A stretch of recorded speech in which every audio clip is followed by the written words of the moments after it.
Esta é a Rádio Agro Hoje, a primeira rádio voltada exclusivamente para o agronegócio brasileiro. Você ouve a Rádio Agro Hoje pelo site radioagrohoje.com.br com o exclusivo Som HD, no seu smartphone ou tablet, através do aplicativo da Rádio Agro Hoje e em todas as plataformas digitais. A Rádio Agro Hoje, o agronegócio brasileiro passa por aqui.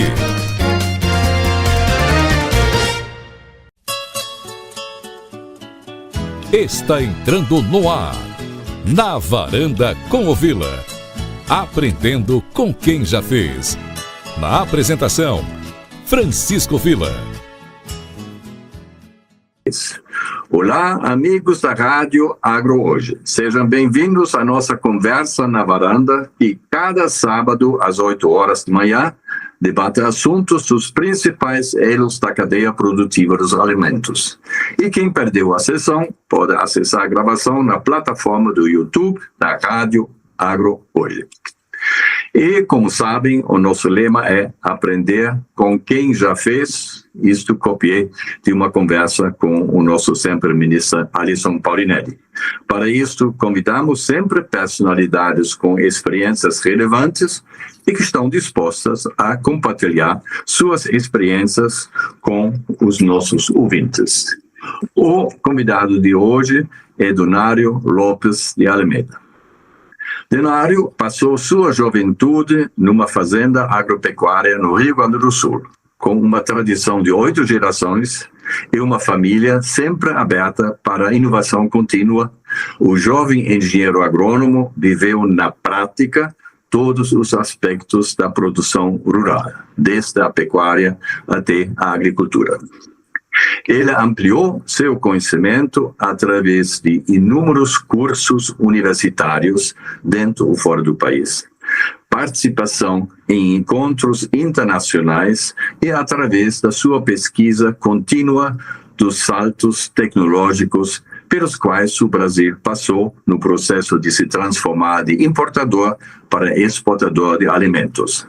Assim, o Donário é um aprendiz eterno. Outro aspecto relevante são as suas viagens contínuas. Ele vai nos contar um pouco sobre isto para os Estados Unidos, para o Canadá, Europa e China, e estes construíram uma ampla plataforma de conhecimentos e transformaram Donário num cidadão do mundo. Bem na tradição das lideranças brasileiras que construíram o país nas épocas anteriores. A combinação de conhecimento de solo, biologia, química, marketing e finanças construiu uma base sólida para ele focar em novas tecnologias e desenvolver startups que revolucionam o agro. Sobre isso, ele nos vai contar um pouco da sua experiência, mas antes de tudo, seja mais uma vez bem-vindo, Donário, e muito obrigado pela sua disposição de falar com a gente. Olá, Francisco, olá essa audiência que nos assiste, nos ouve aí, é muito legal estar aqui contigo. A gente já tem uma amizade de muitos anos aí que a gente se respeita e se admira mutuamente, então para mim é um grande prazer estar aqui contigo, com teus ouvintes e teus assistentes aí, a tua audiência. Muito obrigado. Então eu já vou iniciar imediatamente com uma pequena pergunta. Sua experiência em diversos campos de atividades, como produção rural, pesquisa aplicada em empresas globais de insumos, onde você assumiu posições de liderança em multinacionais, e da comunicação como ex-presidente do Canal Rural, providenciou uma ampla visão do setor dos alimentos. E sendo membro de associações de classe, como costuma você compartilhar sua vasta experiência com colegas, colaboradores das suas empresas e o público em geral?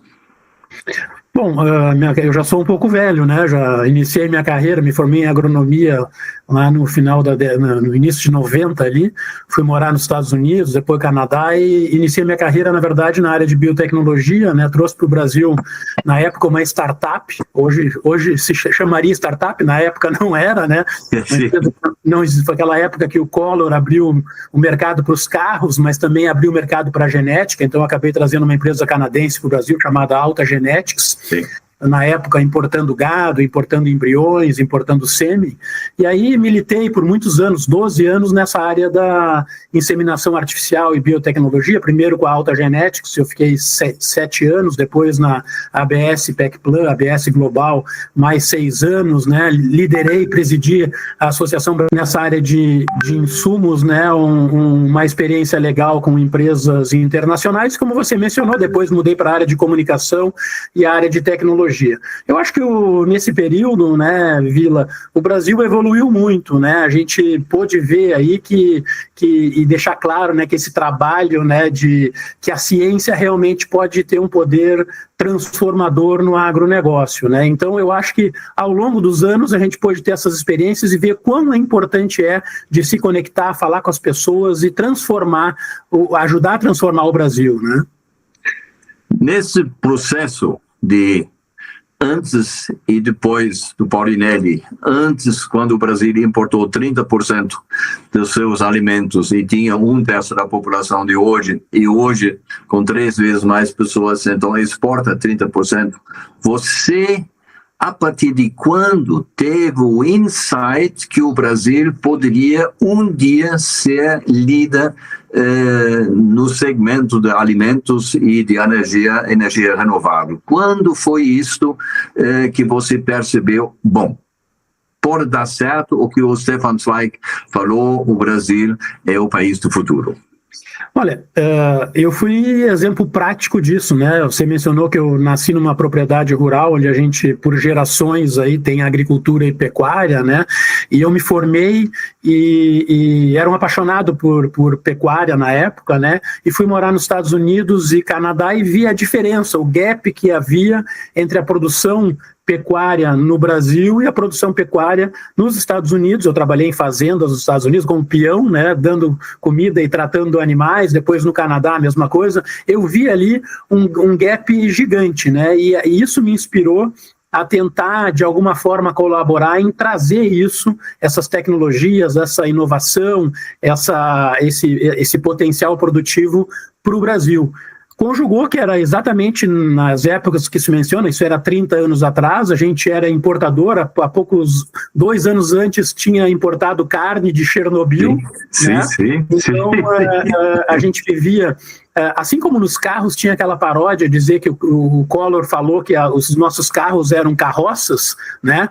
A nossa pecuária era uma carroça, né? A gente produzia uma quantidade insuficiente para alimentar o povo brasileiro, tanto que importamos carne da Rússia, né? Contaminada de Chernobyl, e ali começou uma abertura onde a gente começou a trazer sêmen, embriões, animais, até então era proibido, não podia trazer, e eu participei desse processo na década de 90, né, de trazer animais mais produtivos, de genética mais produtiva, para a gente poder realmente melhorar, né. Eu acho que naquele momento... Esses animais vieram de quais países? Da Europa ou dos Estados Unidos? Na época, quando abriu o mercado em 1990, com a entrada Sim. do Collor, liberou a importação de carro, mas também liberou a importação de genética, né? Sim. A gente começou a importar, no meu caso, eu comecei a trabalhar com empresas americanas e canadenses, então trazer sêmen, animais, embriões da América do Norte, mas também o processo foi aberto para a Europa. Se trouxe animais da Alemanha, animais da França, animais da Inglaterra, estava fechado, porque teve um caso de vaca louca e aí foi fechado, né?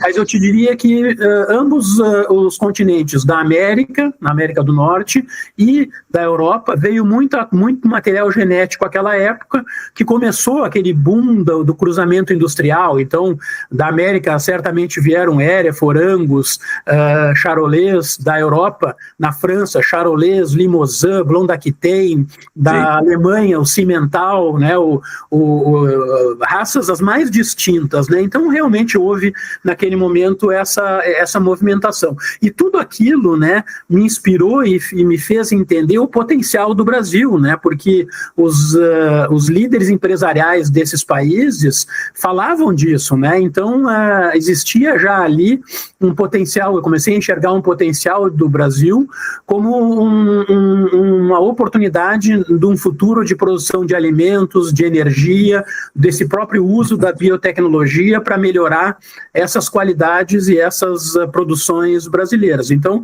eu acho que ali na década de 90, até pelo interesse dos americanos, dos canadenses, dos europeus, abriu o meu olho para que realmente a gente tinha aqui uma oportunidade de trabalho de melhorias, né? Uhum. Voltando mais um pouco à sua pessoa física, então você vem do campo, numa família tradicional, e depois você foi para os Estados Unidos. Quem teve a ideia?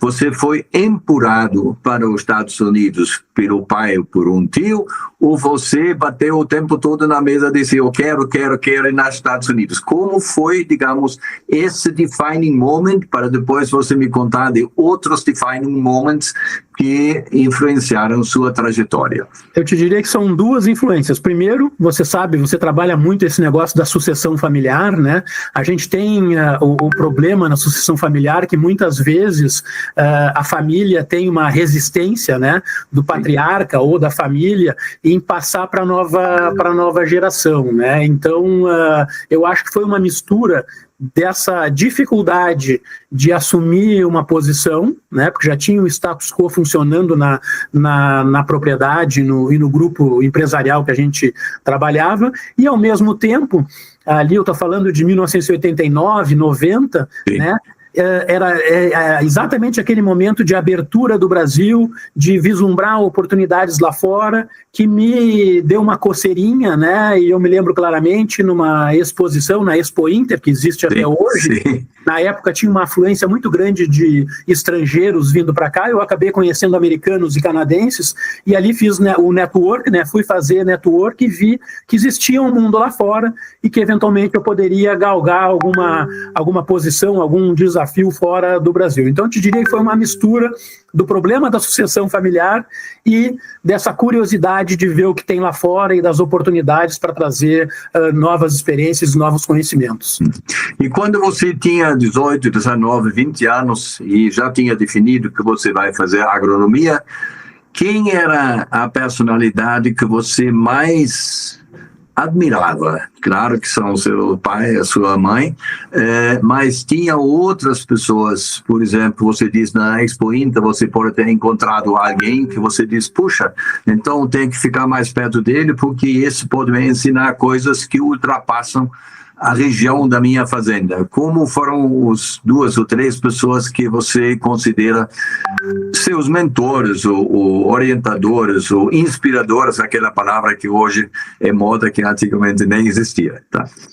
Existiram realmente, né? E vamos lembrar, na década de 80, 90, não existia internet, não existiam veículos nacionais de comunicação, então era tudo muito regional, né? Então eu te diria que na família, certamente, né, empreendedores, mas eu via e usava, na limitação que eu tinha regional e de geografia, exposições, eu via outros produtores que já estavam mais avançados e querendo buscar soluções de fora. Então, certamente, no meu envolvimento com a pecuária, né, professor de universidade, então tem um professor que realmente me inspirou, à época, né?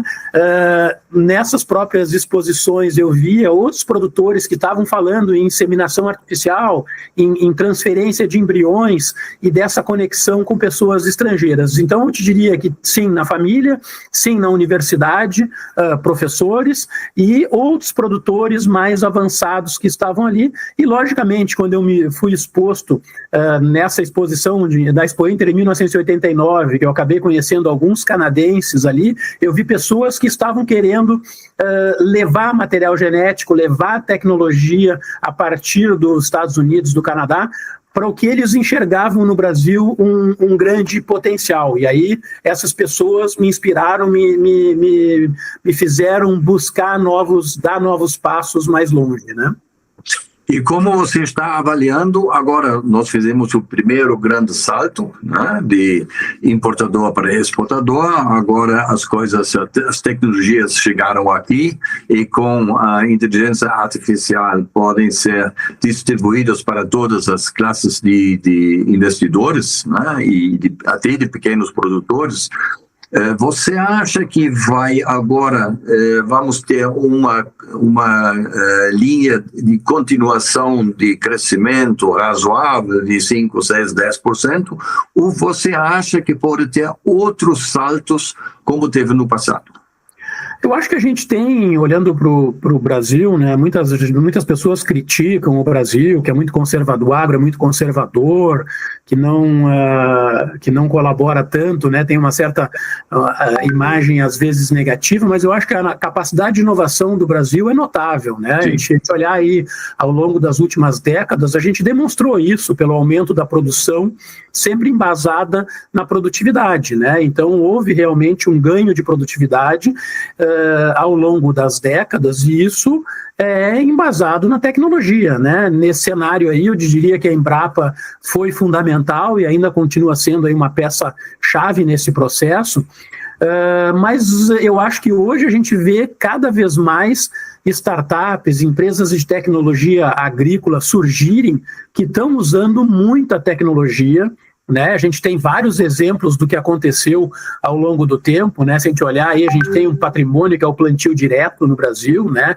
A própria agricultura de precisão nos últimos anos evoluindo muito, a evolução nos últimos 2, 4 anos dos biológicos, né? Eu acho que aqui tem uma série de tecnologias que a gente vem utilizando ao longo dos anos, que vem embasando esse crescimento da produtividade que, no final das contas, aumentou a produção brasileira de forma exponencial, né? Se for olhar os últimos 40 anos, acho que tem um crescimento aí de 5 a 8% anual, que é um negócio fantástico, né?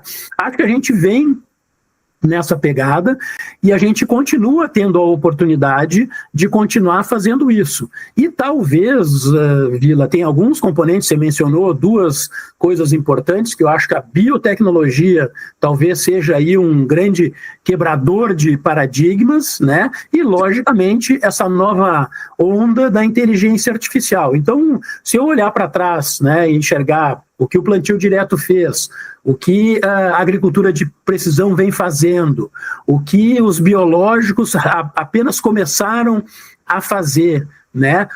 A melhoria na especificidade dos insumos agropecuários, né? Seja em fertilizantes, seja em defensivos agrícolas, seja em maquinaria. Isso tudo tem um ganho contínuo ano a ano, que acho que deverá continuar trazendo ganhos importantes para o agro brasileiro. Mas tem duas coisas que podem acelerar e talvez em muito essa produção e produtividade, que são realmente as biotecnologias e o uso mais rápido da inteligência artificial nos próximos 2, 4, 6 anos. Isso pode dar um salto significativo, né? E talvez a gente esteja no limiar de um novo salto de produção. Eu acredito muito nisso, é isso que eu tenho estudado muito nos últimos anos, e eu estou muito interessado, não paro, né? Você viu aí minha história no meu currículo, mostra, né, que a educação continuada para mim é uma coisa super importante. A cada um ano eu faço um curso, faço outro curso no mundo inteiro, viajo muito. Isso. Eu hoje, essa semana passada e essa, eu estou fazendo um curso de inteligência artificial, e é tão simples hoje, você faz isso na internet, né? É muito legal. Eu daqui a um mês, no dia 7 de novembro, eu estou indo para os Estados Unidos passar 20 dias lá, fazendo um curso de inteligência artificial em Stanford, que é uma das universidades mais renomadas aí do Vale do Silício. Frequentei Berkeley, frequentei Harvard 4 vezes, Canadá, Estados Unidos, Europa. Eu acho que isso é importante, que a gente se mantenha atualizado. E olhando então, né, porque eu estou muito interessado na inteligência artificial, porque eu acho que é uma nova frente que vai trazer muita vantagem para nós, e a gente tem que embarcar o mais rapidamente possível nessas oportunidades que estão aqui disponíveis para a gente. Então eu te digo que eu acho que a gente está num limiar de um novo salto de uso de novas tecnologias que podem ajudar o Brasil a ser ainda mais relevante na produção de alimentos, na produção de energia, na produção de fibras, tudo isso de forma mais sustentável. Eu acho que o caminho para nós é muito interessante. E aí vem a pergunta que eu já fiz uma vez e que gostaria de fazer de novo, que é o seguinte: o maior importador de soja brasileira é a China. E uns tempos atrás, na Sociedade Rural, nós tivemos aqui uma reunião, teve uma professora americana que diz que em 2040 a China vai exportar soja. Vou querer ouvir a sua opinião sobre isso, mas para dar mais uma pequena provocação, é o seguinte: em primeiro lugar, se você pergunta quem são os 3 maiores exportadores de alimentos do mundo, aí todo mundo diz Estados Unidos e Brasil, e o terceiro não sei. Só que o Brasil é o terceiro. O segundo é a Holanda, que é um país tão pequeno que você precisa de uma lupa para ver. E o exemplo é o seguinte: a Holanda produz o mesmo tomate dos americanos com 10% do uso de água. Então, se você diz que a tecnologia vai resolver um monte de problemas, vai resolver também para os nossos mercados. Então, como você está vendo essa competitividade sob o aspecto das novas tecnologias e da inteligência artificial? Bom, a China certamente é um player magnífico, né? E tudo que você falar da China, eu não vou duvidar. Eu tive a oportunidade de ir à China pela primeira vez em 2005, na época acompanhando uma missão que o Pratini de Moraes, nosso eterno ministro, naquele início da ABIEC, que estava promovendo as exportações brasileiras. Eu fui lá passar na feira em Xangai. Eu fiquei abismado com o que era... Foi aquela viagem do Fernando Henrique? Não, foi já... Depois de 95, foi em 96... e fiquei lá 3 meses também, já tinha ido nos anos 70, 80, então eu tenho uma convivência com a linha da China e, como você disse, você pode contar o que você quiser, se a palavra é China, eu acredito. Exatamente. Então, eu fui naquela época que já era governo Lula, não era do Fernando Henrique, o Pratini era presidente. Pratini, sim. Tá. Pratini era presidente da ABIEC, né? E acho que já era o 2º ou 3º ano que fazíamos lá uma feira de alimentos onde o Brasil... Guangzhou, né? Em Xangai, em Pudong ali, né? Do outro lado do rio. E ali... eu pude ver, eu fiquei em primeiro lugar abismado com o que já era a China naquele momento, né? Nós estamos falando de 20 anos atrás quase, né? 2000. Mas eles ainda estavam com a roupa azul ou já era depois? Não, já era um mercado interessante, né? E aí, ali eu já vi a oportunidade e depois eu voltei para a China em 2019, ou seja, 12, 13 anos depois, já na minha fase de tecnologia, de startups, fui lá ver a parte tecnológica e tal. Então, eu vi essa diferença de 2005 para 2019, uma coisa fantástica. Então, tudo que você me disser que a China vai fazer e que acham impossível, eu não sei se não é impossível, porque eles fazem coisas fantásticas, né? Mas a China, eu acho que a gente tem que olhar ela como um mercado vital para o Brasil, né? Especialmente hoje, no que diz a respeito à soja e à carne, né? Que além do volume, né, as demandas da China estabelecem novos padrões. Eu te dou um exemplo do famoso boi China, né? O boi China que tem uma especificação e aí nos forçou, inclusive, a fazer esse movimento de qualificação da nossa pecuária, com redução da idade de abate,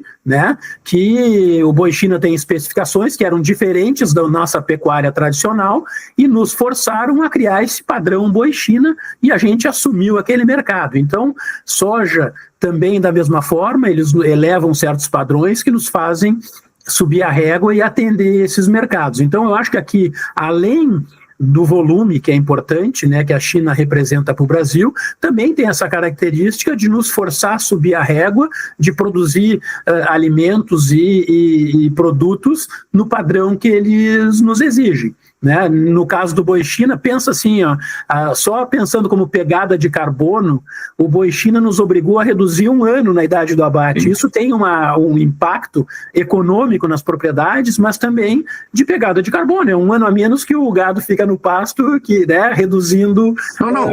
E os chineses, inteligentes como são, há milhares de anos, eles copiam o que é bom, porque todas as regras que eles desenvolveram são baseados, eles copiam a comunidade europeia e até eles exportam carne bovina e carne suína da China para a comunidade europeia. Exatamente, não para ter grande negócio, mas para estabelecer os níveis mínimos de qualidade, porque eles são responsáveis. E quando a gente fala da China, não é a China, é a Ásia, né, onde moram 65% da população. E se o Brasil, então, quer continuar a desenvolver energia renovável e alimentos, então tem que focar lá, não necessariamente na Europa, nem nos Estados Unidos, mesmo sendo que muita carne hoje em dia vai para os Estados Unidos. E aí a pergunta, como você avalia que os Estados Unidos, que tinham 95 milhões de bovinos e produziram mais carne do que o Brasil, com 200 ou 180 milhões, ninguém sabe exatamente quantos tem, eles agora estão reduzindo o rebanho deles. Será que eles deixam de comer carne ou tem um outro motivo que você tenha tido conhecimento? Bom, antes eu queria só finalizar um negócio da China que eu acabei não te respondendo, né? Eu acho que assim, num cenário de longo prazo, eu acho que em relação à China é essencial que a gente venha diversificar os nossos mercados, né? Diversificar nossos produtos para outros países, que a gente tem hoje uma China dependência, né? Eu acho que é importante a gente diversificar. É importante a gente diversificar, inclusive, a nossa pauta de exportação para a China com outros produtos, porque não é só carne e soja, né? Hoje a gente já está abrindo para outras. Tem que lembrar que é uma população gigante que tem outras demandas além de soja e de carne, ou seja... Vinho, frutas, etc. Tem tudo lá. Exatamente. Né? Então, eu acho que aqui tem esse lado também de oportunidade. Agora, quanto ao prognóstico esse sugerido por essa sua fonte, né, de que a China pode se tornar exportadora de soja até 2040, a gente tem que levar isso em consideração. Porque da mesma forma que a gente pode usar tecnologia, que a gente pode usar biotecnologia, que a gente pode usar inteligência artificial para mudar cenários de produção, os chineses podem usar. E, de repente, as limitações que eles têm hoje de água, de solo, de clima, podem ser minimizadas pelo uso de biotecnologia, assim como a própria África, né? Então, assim, não adianta a gente sentar e ficar no mundo esplêndido achando que nós somos essa potência, que a gente o mundo depende de nós e tal. O mundo pode mudar muito com a biotecnologia, pode mudar muito com a inteligência artificial, e a gente tem que estar atento a isso. Então, eu não tiro a possibilidade, né, dessa tua fonte estar correta, e em 2040 a China eventualmente está competindo na exportação de soja. Tomara que, naquele momento, nós estejamos fazendo outras coisas, outras pautas, que possamos competir com a China de outra forma. Então, só para encerrar a China, eu acho que, sim, é um mercado vital, é um mercado que nos leva a volumes significativos, nos ensina muito, eleva nossos padrões, e a gente tem que estar muito atento e a surfar nas oportunidades além de soja e de carne. Queremos manter soja, queremos manter carne, mas queremos expandir e melhorar. Quanto aos Estados Unidos, essa situação da carne, eu não acredito que o americano vai mudar o seu prato, né? Se você viaja para lá, você vê o prazer que o americano tem de comer a carne bovina, seja nos hambúrgueres do McDonald's ou das dezenas de milhares de outras marcas de hamburgueria, seja nos steaks, né? Para o americano, sinal de sucesso, quando nós recebemos algum prêmio, temos o sucesso na venda com um cliente, o americano vai comer um steak. Então, assim, em vez de vamos tomar champanhe, não, vamos comer um bife, né? Comer um steak maravilhoso. Esse é sinal de sucesso para o americano. Sim. E eu acho que isso não está mudando. Eu acho que isso, inclusive, vai continuar e vai seguir nessa toada.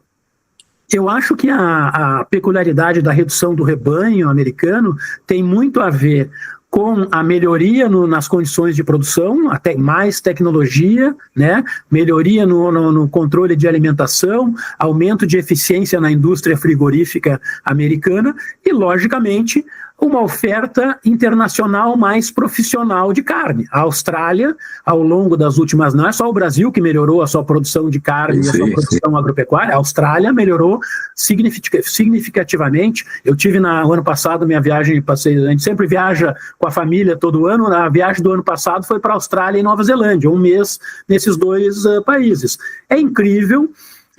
E eu tinha ido na Austrália, né, na década de 90, é incrível a evolução genética, a evolução de alimentação, a evolução de eficiência na produção de carne e agrícola da Austrália e da Nova Zelândia. Então, e eles podem levar a carne de barquinho lá para Xangai, né? Então tem essa vantagem, não precisa dar uma volta no planeta, né? Exatamente, e os americanos também hoje contam com essa produção, os americanos hoje começam a contar com outras fontes de proteína animal que talvez possibilitem essa redução de rebanho que eles estão vivendo. Então, essa redução de rebanho, para mim, não tem muito significado ou atrelamento ao consumo de carne americana. A gente não vê isso na estatística, eles continuam comendo muita proteína. Então, eu te diria que é muito mais pela melhoria das condições de produção no próprio Estados Unidos e melhoria nas condições dos fornecedores internacionais de carne para o americano.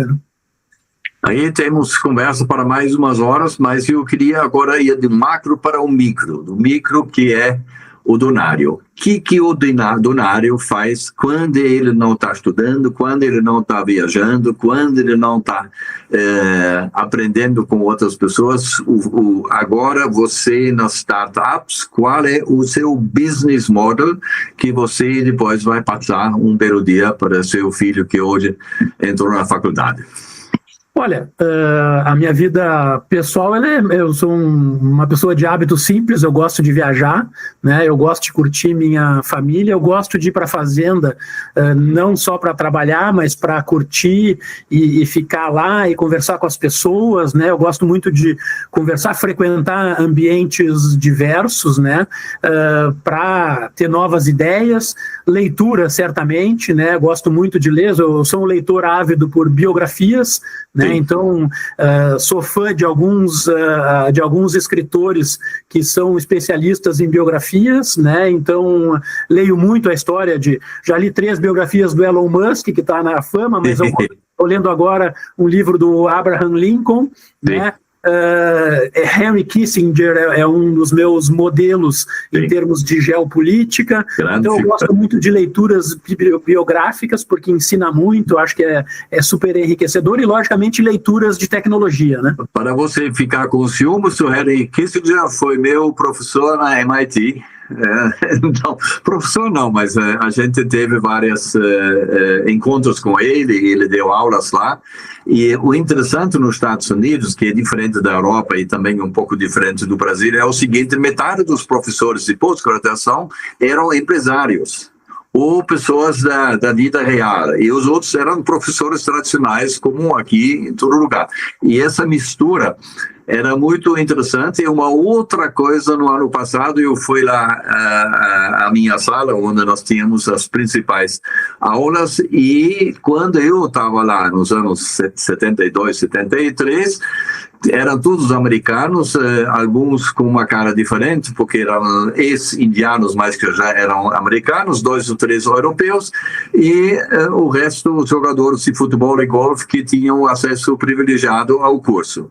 Quando eu fui lá, 2 anos atrás, só tinha asiático, tinha 3 pessoas que tinham altura e peso de que podiam ter sido americanos ou europeus. Veja só como mudou, digamos, essa vida de tecnologia, e dizem que tem 300 mil chineses da China que estão fazendo doutorado nos Estados Unidos, e pelo menos a metade vai voltar para a China.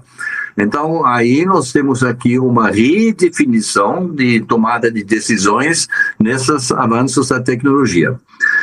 Mas agora nós falamos tecnologia, porque o Brasil sempre foi o mesmo, tinha o mesmo território, a mesma terra, a mesma água, a mesma sol, e de repente então explodiu, foi um exportador de alimentos. A questão é o seguinte: a tecnologia passa pelas pessoas, não é só a inteligência artificial. Então, como você está vendo, a disposição das pessoas que você encontra do nível, vamos dizer, de pessoas que trabalham nas empresas. Você era presidente de várias empresas lá, essa turma lá de 30 anos que entrava lá, eles estão dispostos, intelectualmente, acho que sim, mas psicologicamente e emocionalmente de fazer o trabalho como a geração anterior fez, porque foi tudo feito com o braço da vontade, não só com o braço físico, mas com o braço da vontade. Você viajando muito, participando nos cursos, etc., você acha que nós temos matéria-prima humana suficiente para, depois eu vou fazer uma outra pergunta, para o Brasil pode ter essa função de liderança na energia e nos alimentos? Bom, é lógico que quando a gente fala em desenvolvimento, né, é impossível ignorar o papel do capital humano, né? O Brasil tem aí todo esse potencial tecnológico, recursos naturais abundantes, mas o que vai nos levar para o próximo nível certamente é a capacitação de pessoas, né? Ter gente para usar tudo isso, né? Porque, afinal de contas, o uso de tecnologia avançada, e a gente falou aqui de biotecnologia, inteligência artificial, vai exigir uma nova geração de profissionais qualificados e, logicamente, com uma mentalidade inovadora, né? Por isso que eu acredito que o investimento em educação, formação técnica é crucial para que a gente possa aproveitar plenamente essas oportunidades, né? Eu tenho convicção que o futuro do agro depende da formação de novos líderes. Isso, para mim, é muito claro, né? Nas empresas e entidades de classe que eu atuei, que eu atuo, eu sempre busco incentivar os jovens a se envolverem, né? A assumir responsabilidade e a pensar de forma inovadora, né? Recentemente nós nos encontramos ali no nosso Congresso Brasileiro da Associação Brasileira de Marketing Rural, a qual eu tenho a honra de presidir o conselho. A maior alegria que eu tive naquele evento ali, Vila, é que nós dois talvez se fôssemos os mais velhos. É verdade. Falamos evento. Sobre isso, como é possível. Aqui então, são todos guris de 35, 40 anos, né? Então, exatamente. Como é possível, né? Quando eu subi no palco e dei as boas-vindas lá de cima, eu olhei para aquelas 600 pessoas, a minha maior alegria foi ver, além da primeira fila, que estava todos os líderes ali, os velhinhos do nosso time, atrás tinha uma juventude fantástica, de jovens de agências de publicidade, jovens da indústria de insumos, jovens dos veículos de comunicação, enfim, nesse ambiente que a Associação Brasileira de Marketing Rural conjuga ali, né? Mas eu vi a juventude, né? Porque eu acho que é fundamental que esses jovens assumam responsabilidades e pensem de forma inovadora para poder ajudar a combinar essas novas ferramentas de inteligência artificial, de biotecnologia, para que realmente transformem essas plataformas incríveis em algo novo e disruptivo, né? Então, eu acho que o nosso papel é abrir as portas, oferecer suporte e, inclusive, confiar nessa juventude para que eles embarquem e venham nos ajudar a dar esses novos passos, que serão fundamentais para a gente construir esse agro do futuro. E tentar inspirar uma nova atitude, digamos, de colaboração entre esses jovens líderes, porque o Brasil tem a herança da Europa, onde o líder, ele é o líder e o resto são as pessoas que ele junta de uma forma mais ou menos eficiente. Os americanos são diferentes, lá tem o cluster de leadership, né? Então você procura outros líderes para lidar em conjunto com outros. Isso é uma coisa difícil para um país que tem a psicologia individualista, que herdou-se lá dos europeus. Porque os europeus são brilhantes em ciência, etc., mas os americanos sempre estão um pouco à frente porque eles estão em grupo, enquanto nós aqui, cada um por si, e raramente junta isso aqui. Mas eu tenho uma outra pergunta, uma dúvida, que não sei resolver, porque no New York Times publicou um artigo lá um mês atrás, dizendo que nós podemos calcular muito bem o aumento da demanda por alimentos, porque você tem um número de pessoas multiplicado pelo aumento da renda familiar. Pronto, aí você já sabe em 2050 quanto você precisa ter. E nós temos a base dos Estados Unidos, um país enorme, e o Brasil, um país enorme, a África ainda não começou, nós temos o potencial de atender essa demanda. Só que não vamos poder atender essa demanda por um elemento que falta, que são os agrônomos. Então, todas as escolas da China, da Rússia, do Canadá, da Itália, aqui do Argentina, etc., não produz agrônomos, cientistas suficientes para fazer a transformação tecnológica que nós fizemos no passado, com o braço, mas no futuro vai ser mais importante, e isto tem que ser trazido para o pequeno produtor, porque o que nós aqui em São Paulo comemos não vem do Mato Grosso, vem em torno do raio de 100 quilômetros em volta da cidade. E aí, então, se não tem os embaixadores do conhecimento, que são os tais do agrônomos ou tecnistas, etc. e tal, eles dizem que nós não vamos ter condições no mundo para atender a demanda. Que o Donário, que conhece o mundo, que conhece tudo isto, acha deste argumento? Eu acho que é um argumento muito sério. A gente realmente, eu falei, a gente tem todo um potencial tecnológico, recurso natural abundante, oportunidades maravilhosas, temos clima, temos água, temos solo. Eu acho que um grande gargalo ainda é essa parte do capital humano, ok? E eu gostaria de expandir, para mim não é só agrônomo, veterinário, zootecnista, nós temos uma demanda por engenheiro, por cientistas de dados, por outras disciplinas que são fundamentais nessa nova agricultura brasileira. Agrônomo, talvez, eu acho até que já tem suficiente. Eu acho que a gente tem que atrair mais cientistas de dados, engenheiros de produção, engenheiro de alimento, engenheiro disso, daquilo e tal, porque eu acho que aqui é o grande diferencial para a gente poder realmente agroindustrializar o Brasil. Eu sou da tese de que a gente é um ótimo produtor de produtos agropecuários, mas tem um potencial de agroindustrializar esses produtos, aonde está o valor agregado. Não vamos aquela velha tese, porque vender soja para a China se a gente podia vender o óleo, podia vender o farelo, podia vender a torta já pronta, ou o bolo, ou o que seja. Então eu acho que o Brasil tem um potencial de agroindustrialização muito grande, que vai reter os produtos aqui, vai transformar, vai gerar emprego, vai gerar renda, e aí eu acho que tem mais profissionais envolvidos. Nesse caminho, a gente tem desafios importantes. Que a gente tem um problema educacional no Brasil, não dá para comparar as universidades brasileiras com as americanas ou com as chinesas. O próprio Estados Unidos hoje já não compete com a China. A China tem muito mais engenheiros, cientistas de dados, especialistas sendo formados. É coisa de 2, 3, 5, 10 vezes mais. Eu fui numa universidade em Montreal, que tinha 8 prêmios Nobel. E o Brasil ainda não tem. Não tem nenhum. Imagine só, né? Então, aí tem um leque de... Voltando. Nas suas empresas de startups que você está focando, qual é, digamos, o objetivo? O que você... Claro que tudo isso, num certo dia, também vai dar um pouco de dinheiro. Mas o que você está focando com as suas empresas de startups?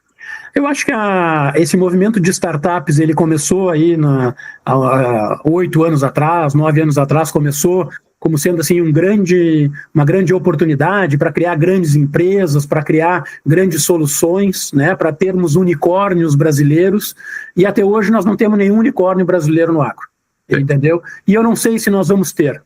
Tá? Mas eu acho que esse movimento das startups foi importante para que a gente instigasse jovens, instigasse universitários no final dos seus cursos a trabalhar em tecnologia, a trabalhar em inovação, que algumas delas se criaram e hoje são startups interessantes, muitas delas foram rapidamente absorvidas por grandes empresas, né?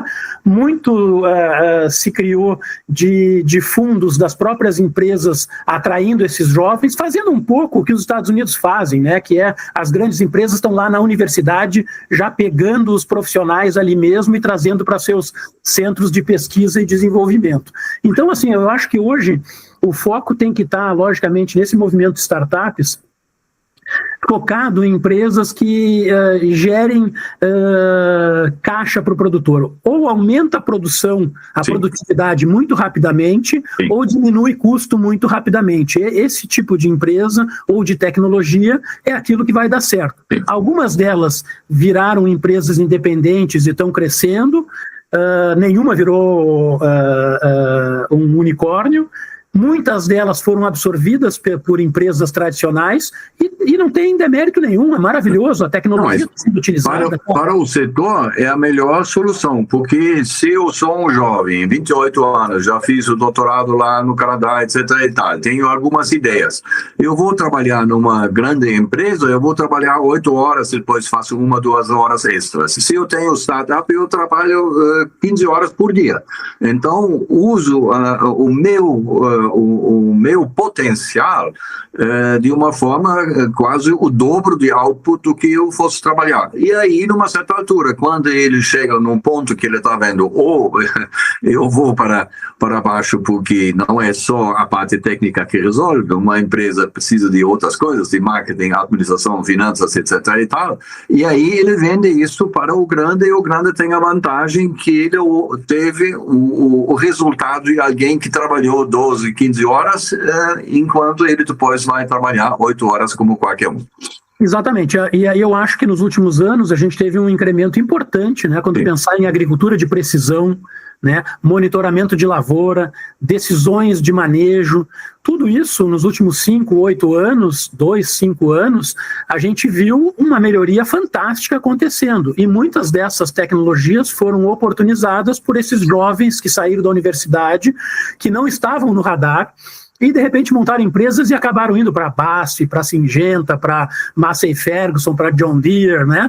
E acabaram embarcando essas tecnologias nas grandes empresas, e que não faz muita diferença, para o produtor não faz diferença, né? A cor do gato não faz diferença, se ele comer o rato, tá ótimo, né? Então eu acho que houve realmente uma evolução importante, ela continua acontecendo, mas eu ainda acho que isso precisa ser acelerado, Vila, porque nós precisamos de mais engenheiros, cientistas de dados, agrônomos, recursos humanos, pessoas que queiram se dedicar a fazer coisas disruptivas, né? E isso vai seria, dar a base isso para seria a minha pergunta quase final é o seguinte: em primeiro lugar, você diz que você já tem meio velhinho, mas eu olhando de cima para baixo, eu acho que você ainda é bem jovenzinho.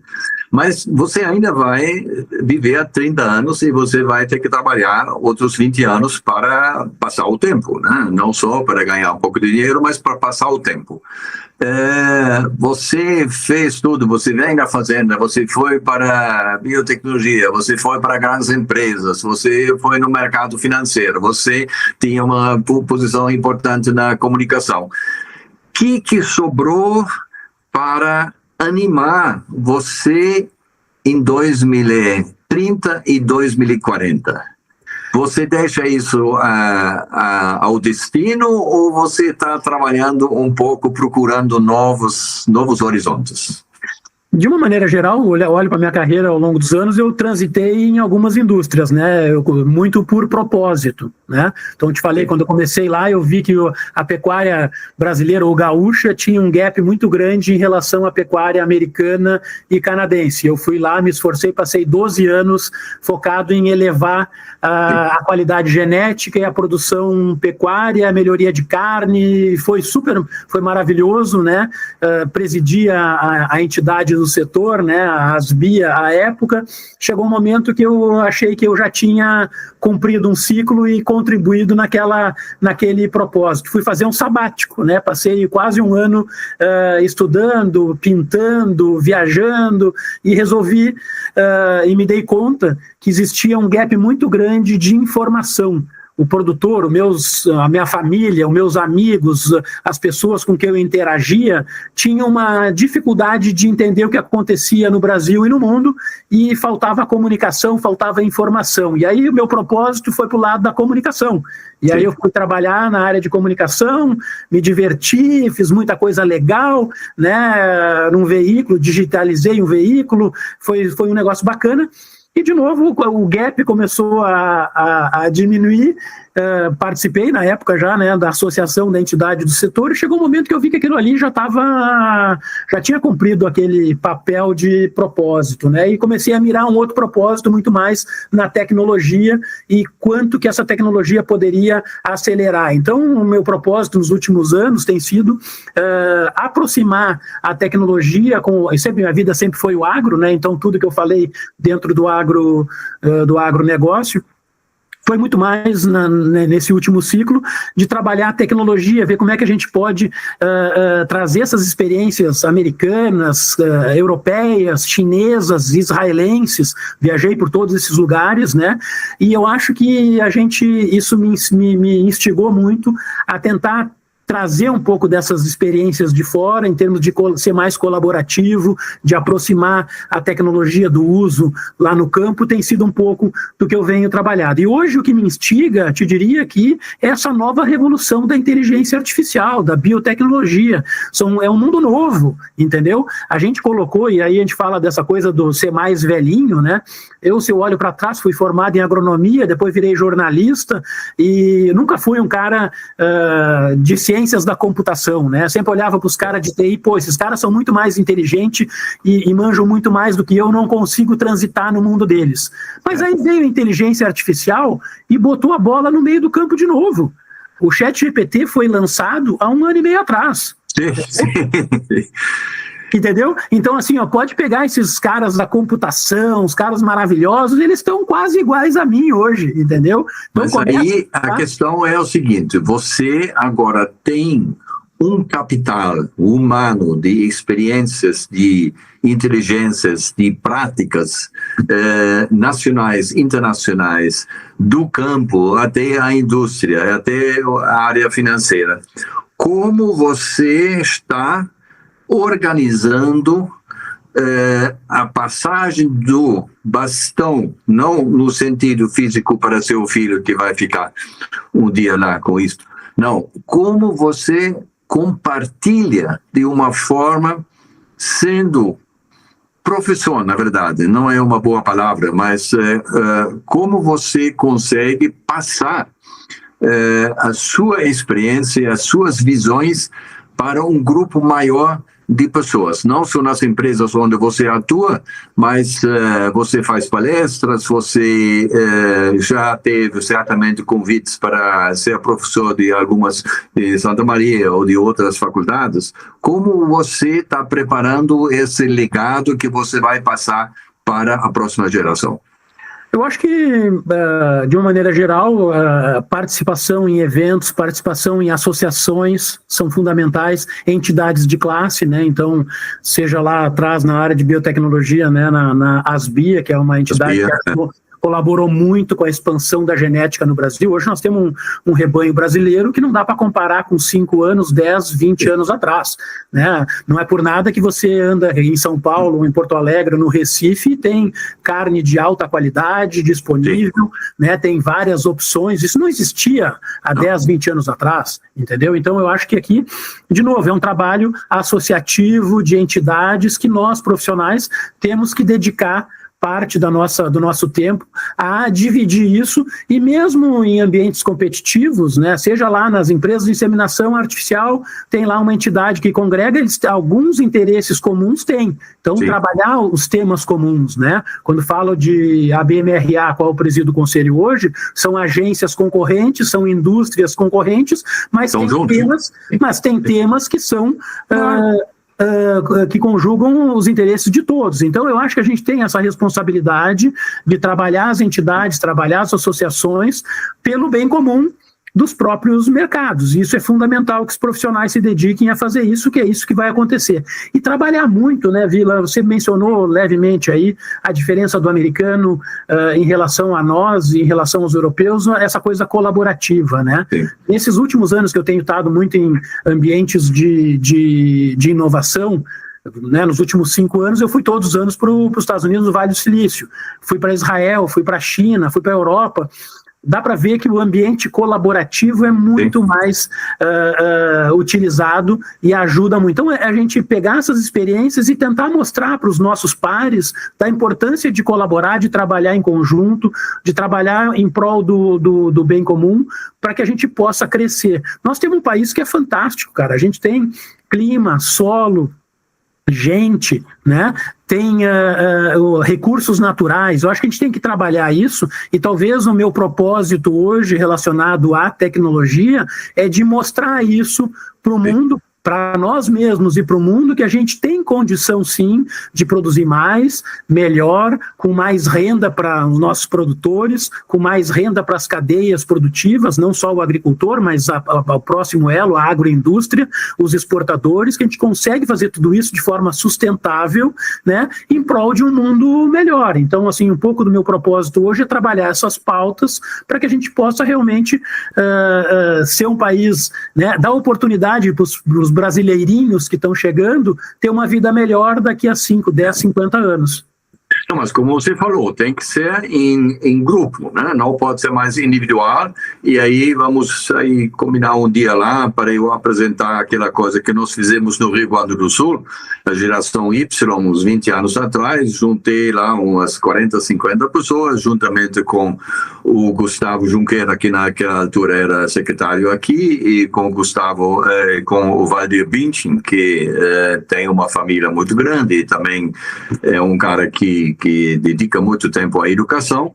Nós juntamos eles lá 2, 3 vezes, mas depois, se você não vai lá o tempo todo lá para juntar as pessoas, então não tem essa vontade de trabalhar junto. Talvez também nós tivemos os jovens da sociedade rural brasileira, cada um subiu lá em coisas espetaculares, mas não existe mais aquela coisa que você encontra nos Estados Unidos, né?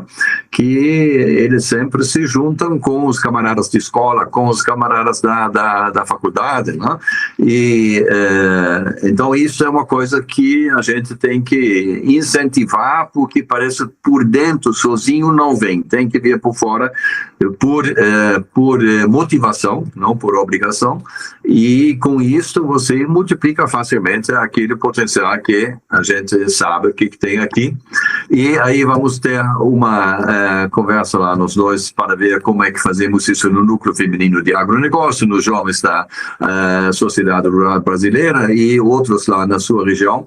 E aproveito para agradecer muito a sua disposição de conversar sobre todos esses assuntos aqui, porque, como já disse, aprender com quem já fez. E algumas coisas você já fez na sua vida, e agradeço mais uma vez e até uma próxima oportunidade. Vila, muito obrigado, foi realmente um prazer te reencontrar, a gente nutre aí respeito e admiração mútua, então para mim é sempre um prazer estar contigo e a gente agradece a audiência, né, por estar nos ouvindo e desejando sucesso aí, e lógico, o nosso papel aqui eu acho que deve ser sempre abrir portas, né, oferecer suporte e confiar que essa juventude venha ajudar a transformar o setor e construir cada vez um agro mais forte e sustentável, né? Perfeito. Um grande abraço e até a próxima. Obrigado. Um abraço. Conectando você ao agronegócio, a rádio que